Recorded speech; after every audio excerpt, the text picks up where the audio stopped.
Hello, everyone. Today I'm going to be talking about Ruth Asawa, one of America's most influential artists. She was a sculptor, educator, and advocate for arts education. Even though she experienced many hardships through her life, she transformed those experiences into beautiful artwork, and she spent her life encouraging creativity in others. So, a little bit of background. Ruth was born in California in 1926 to Japanese immigrant parents. Her childhood changed dramatically during World War II after the attack on Pearl Harbor. Like thousands of other Japanese Americans, her family was forced from their home and placed in internment camps. They were first sent to the Santa Anita racetrack and later moved to the Rower Relocation Center in Arkansas. Living conditions were pretty difficult, and her family basically lost everything to which they owned. Even during this really tough time, though, Ruth found comfort in drawing. She was inspired by artists she met in the camps, including former Disney animators who encouraged her to continue developing her artistic skills. These experiences helped shape the artist that she would later become.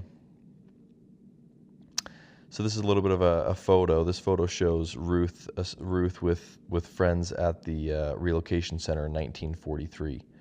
Although life in the camps was difficult, Ruth later said that the creating art helped her stay hopeful.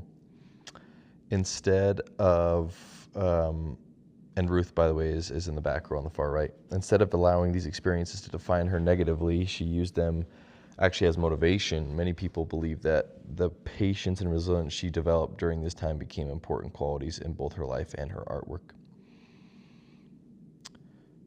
Lasting impact. Ruth Asawa made a lasting impact on both the art world and also in her community. She became internationally known for her delicate wire sculptures, which look light and simple but are actually very complex to create. She often experimented with new techniques.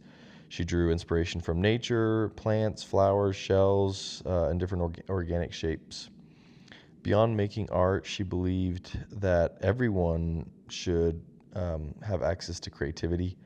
She worked tirelessly to expand arts education in San Francisco and helped establish programs that gave children more opportunities to learn through art. Her legacy continues today because she showed that art can bring people together, inspire communities, and help express themselves. People express themselves.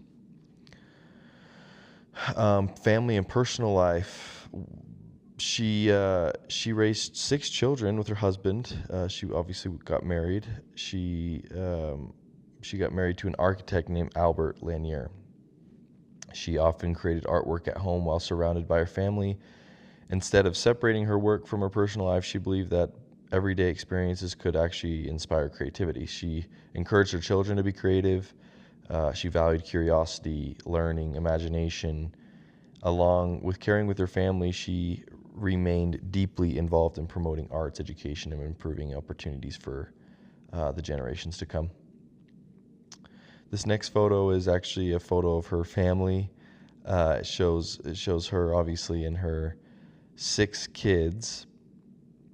But if you look at this photo, it helps us to understand that she wasn't just an artist. She's also a wife, a mom, and somebody who balanced multiple different responsibilities in her day-to-day life. Her family played a huge role, and she often said that some of her best ideas came from just the ordinary moments at home. This balance between both her family and creativity became a good defining part of her life. Talking a little bit about legacy, Ruth's most famous exhibitions is called, or one of them is called "The Line Can Go Anywhere."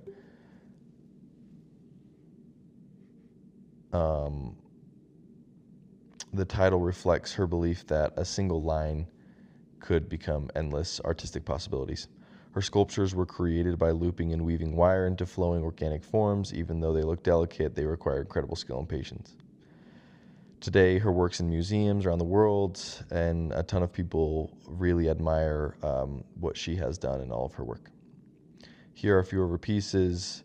The sculpture on the left here shows woven wire forms that made her famous. She developed this technique after learning traditional wire basket weaving while studying art. And the artwork on the right is a demonstration of how she used repeating shapes and natural forms to create sculptures. They seem simple, but also kind of seem complex as well.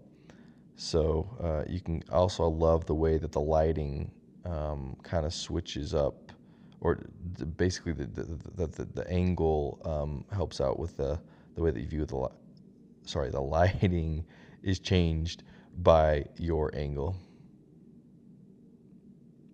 Here's my works cited. These are a few of the resources that I used while learning about Ruth. This was a super cool assignment, and I'm glad I was able to learn and deep dive into her life.